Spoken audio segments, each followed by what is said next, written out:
Hello, everyone. All right. So, the smile that costs you. It always starts quietly. A smile that lingers longer than it should. A nod instead of a no. A sure when your gut said don't. They seem like harmless moments, but they're not. They're micro abandonments, tiny edits to your truth, made for the sake of staying likable. Unlike all edits, they accumulate, but the cost doesn't show up on a receipt. It shows up in your identity, in a version of you that begins to forget who they were before the performance started. As children, likability wasn't just nice, it was survival. It kept us close, it kept us fed, it kept us safe. You learned to read the room before you even learned to read books. You picked up on tones, on silence. You noticed what made adults laugh, what made them stay, what made you lovable. No one told you directly, but you understood. If I'm easy to be around, I will be allowed to stay. You weren't being fake. You were being brilliant. You adapted until the adaptation became your identity. We don't wake up and decide to become someone else. It happens in layers. A performance becomes a habit becomes a persona, and eventually that persona becomes your name tag. You became the dependable one, the achiever, the one who doesn't ask for too much, the funny one, the peacemaker, the one who absorbs tension so no one else has to feel it. You became who the room needed and forgot what it was like to simply be, not to manage energy, not to speak praise, just to exist. You built a home inside the performance, and now it's hard to remember what your real voice even sounds like. So, what does being liked really cost? It costs your time spent polishing a version of you. It costs your creativity, frozen in fear of judgment. It costs your boundaries, softened for someone else's comfort. It costs your truth, watered down for applause. It costs your integrity, traded for stability. No one sends you a bill, but the cost shows up in fatigue, resentment, and confusion. It shows up in disconnection, in the ache of being known by everyone, but seen by no one. And the longer you pay, the harder it becomes to imagine a life without the debt. Debt. Being liked feels good. It feels like love. It mimics connection, but it's not the real thing. Real love welcomes your truth. Being liked rewards your performance. Approval is something you earn. Love is something you receive. And when you start chasing that approval, the dopamine of praise, the likes, the compliments, the easy conversations, you begin to fear what happens when the applause stops. So you perform smarter, softer, safer. And no one notices the exhaustion because being liked means being low maintenance. Even when you're unraveling, you wear the mask long enough to stop realizing it's a mask. You forget your preference. You second guess your instincts. You wonder if you actually like that thing, or if you just like being liked for liking it. The mask fuses to your face, and the world applauds. They love the agreeable version, the version that makes no waves, the version that's always good. You become the favorite, the rock, the one who keeps everything in balance. But inside, you're not grounded. You are dissolving. Zoom out. Look at the life you've built. Look at the life you've built. The job, the social media persona, the way you speak in different rooms, The things you say yes to while your body says no. You look stable, successful, put together, but the whole structure is balanced on public perception. And when someone withdraws their approval, your foundation trembles because it wasn't built on truth. It was built on applause. And applause is a terrible architect. Let's be honest. Being liked is about maintenance. Being loved is about risk. Being liked requires agreement. Being loved makes room for honesty. Being liked is comfortable. Being loved is courageous. Liked says you fit well here. Loved says you're safe here, even in your mess. We avoid love because love doesn't guarantee it will stay. But the real tragedy, what if love would have stayed and we never gave it a chance because we were too busy being likable? Picture this. You're in a room, no audience, no camera, no feedback, just you and a mirror. Can you look in your own eyes and say, I like this person? Not the curated version, not the one with filters and quotes and posture, the real you. If the answer is no, then maybe your likability has cost you too much. Because if the world loves a version of you that you don't even recognize, you will never feel at home, not even with yourself. Social media is the most addictive stage in history. You post, you wait, you count, you fresh, you check again. You start typing numbers to your worth. Self-expression becomes strategy.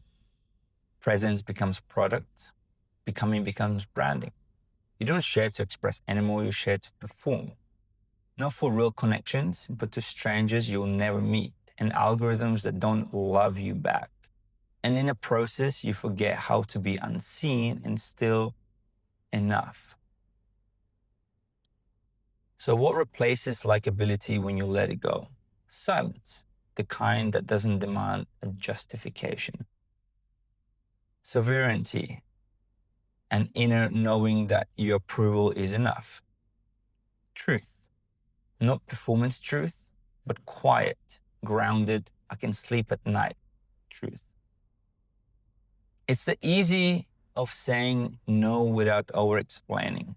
The peace of choosing rest without guilt.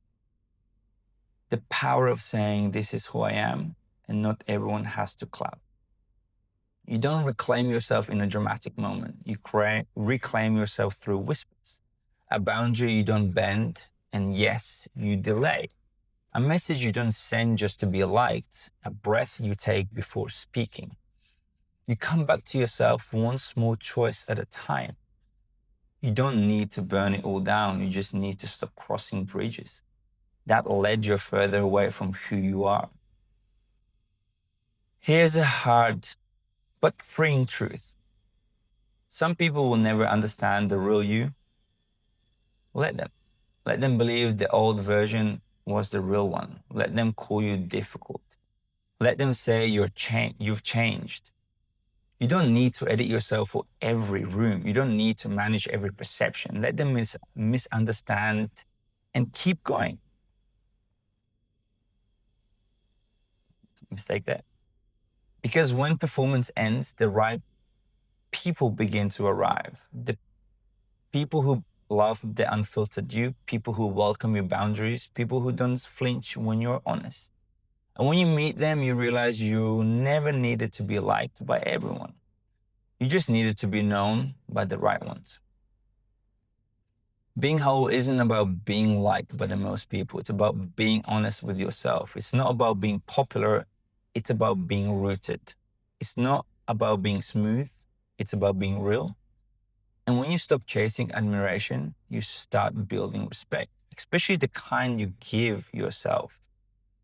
We're taught life is a game. Win, perform, impress, be relevant, stay ahead. But no one mentioned that it's a game you can never actually win because the scoreboard keeps changing. James Carse called it a finite game. A game played for winning, for completion, for beating someone else. But once you start seeing life that way, you stop living, you start performing. You start counting the wrong things: followers, impressions, claps, ranks, net worth. None of them measure joy. None of them track peace. You start asking the wrong questions. Did I win? Do they like me? Am I still ahead? And while you're chasing recognition, you're losing connection. The currency becomes visible and you forget that being seen is not the same as being known. In the finite game, identity becomes costume. You stop asking, who am I? You start asking, what version of me is most accepted? So you play the version, you shapeshift, you curate, not because you're inauthentic, but because you're scared. Scared that the real you won't survive their standards. But here's the twist. That real you wasn't made to win the game. They were made to rewrite the rules entirely. Eventually, something breaks. A breakup, a burnout, a moment you can't explain. And suddenly, you come to face with your reflection. And you don't recognize it. You climb the ladder only to find it was leaning against the wrong wall. You build success on someone else's definition, and the grief that comes with that, it's sharp. Because it's not just about what you've lost, it's about who you've had to leave behind. The infinite game doesn't ask you to win, it asks you to be, to show up, to stay open, to play, not perform. It's not about being the best, it's about being true. It's about applause. It's not about applause, it's about alignment. You begin to live not for reward, but for resonance. You stop performing a life and start living one. Every time you stayed quiet when your truth wanted out, you told your nervous system that your voice was optional, that your needs were negotiable, that your discomfort was less important than someone else's disappointment. But silence accumulates, it settles into your jaw, your shoulders, your smile. You become a storage until for the unspoken. You become a storage unit for the unspoken. And eventually it leaks, not as words, but as wariness. Because silence doesn't protect you. It delays the confrontation with who you really are. We're taught to keep the peace, be agreeable, don't ruffle feathers. But peace without honesty is just performance. It's the kind of stillness that keeps the waters calm, but never lets the truth breathe.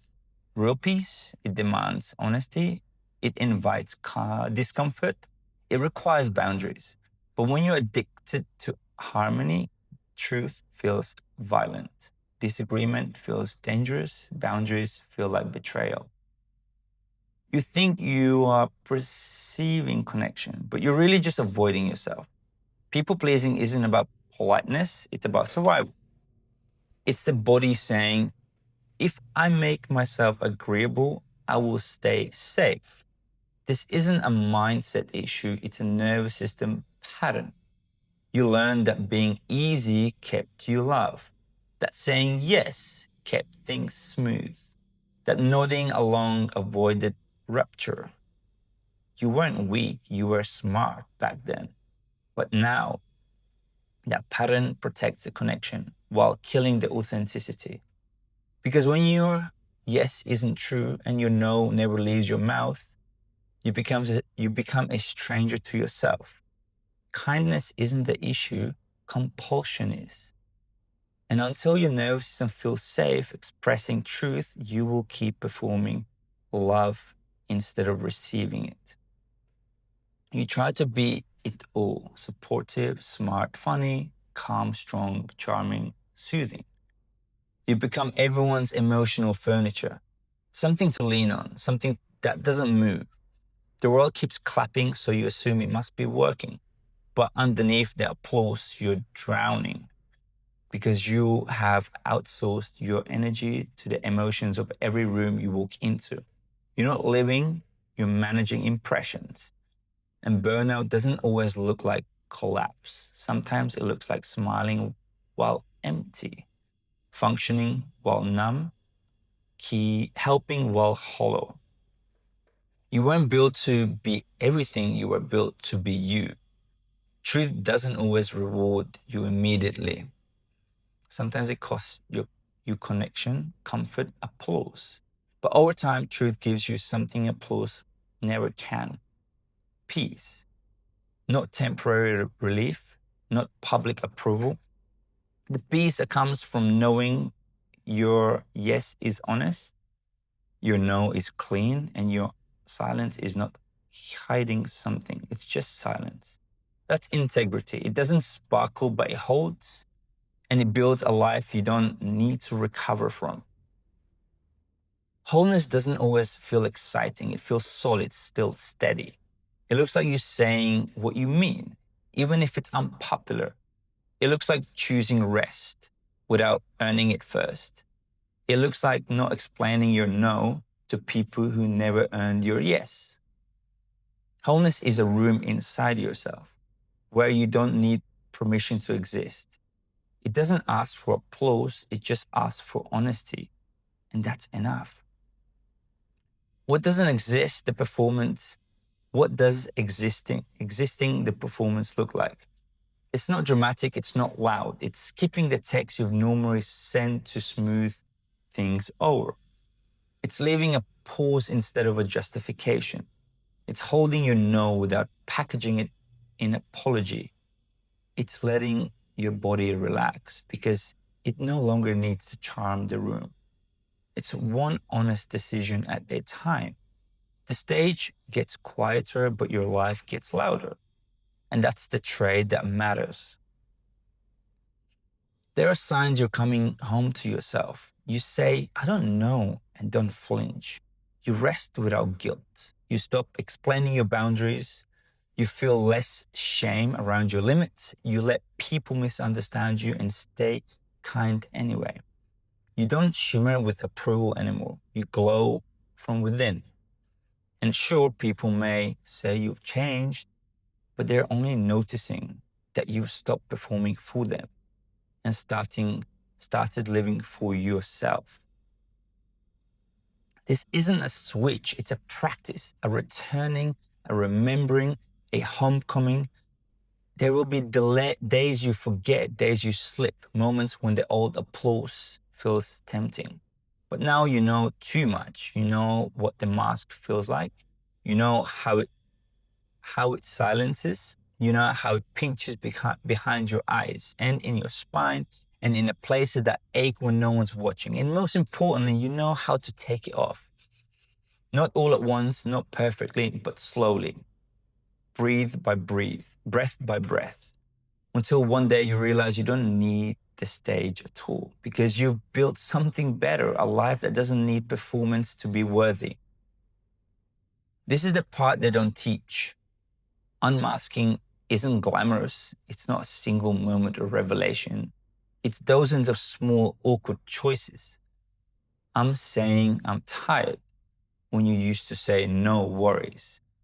It's allowing your preference to be inconvenient. It's letting your voice be heard, even if it shakes, even if it disrupts, even if no one claps. Becoming unapologetically you isn't about shouting your truth from rooftops. It's about no longer whispering it to yourself. It's about choosing honesty over harmony, wholeness over politeness, depth over decoration. And as you become more of yourself, you lose things, roles, masks, approval, but you gain something rare, a life that's yours, a peace you don't have to rehearse, a love that recognizes you and stays anyway. Because when you become unapologetically yourself, you no longer need to earn the room, you become the room. So summary.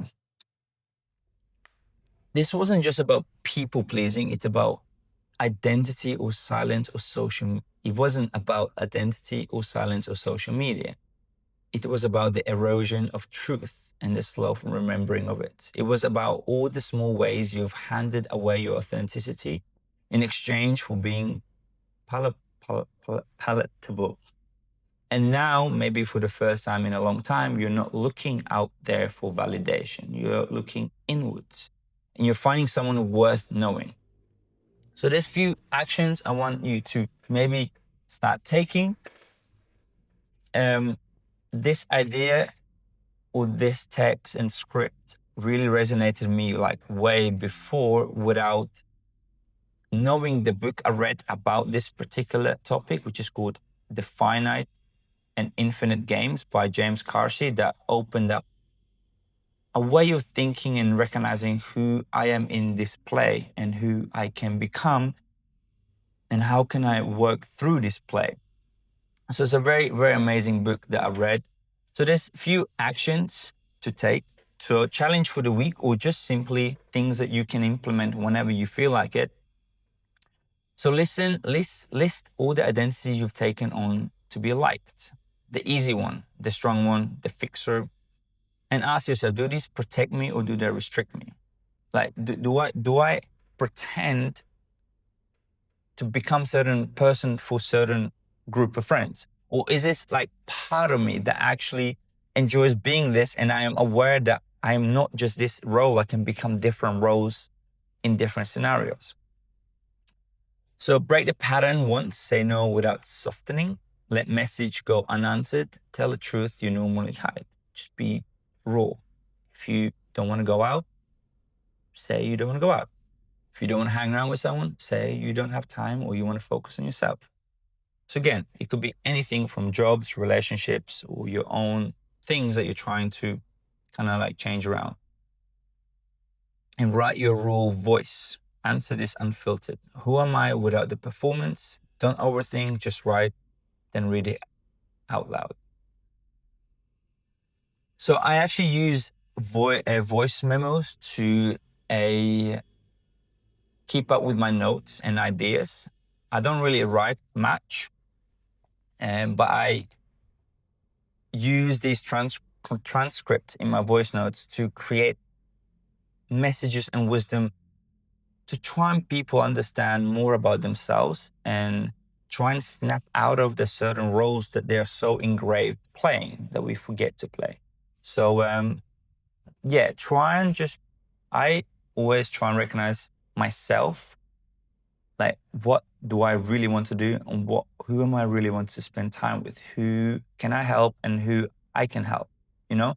So, but knowing that I am still myself without having to kind of have a certain mask, right? So that's it. Thank you.